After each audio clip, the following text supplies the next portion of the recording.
কানিজ ফাতেমা আপনি লিখেছেন, আমার স্বামীর সাথে আমার ডিভোর্স হয়েছে, এখন কি তার দেওয়া জামা কাপড় বা কোনো জিনিসপত্র ব্যবহার করতে পারবো?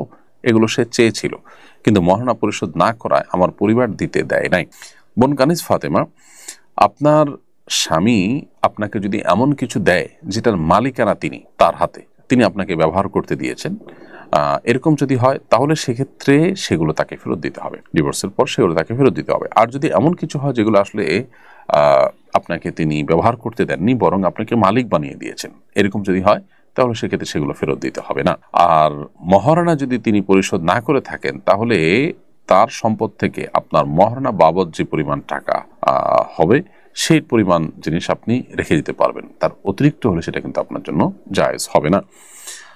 কারণ ইমানদার সব ক্ষেত্রে আল্লাহকে ভয় করে চলবেন, হিসেব করে চলবেন, তার কোনো পদক্ষেপ যেন হারাম না হয়, কারোর অধিকারকে যেন খর্ব না করে, কারোর হককে যেন নষ্ট না করে, সে বিষয়ে আমাদেরকে দায়িত্বশীল হতে হবে। আল্লাহ আমাদেরকে সেই তৌফিক দান করুন।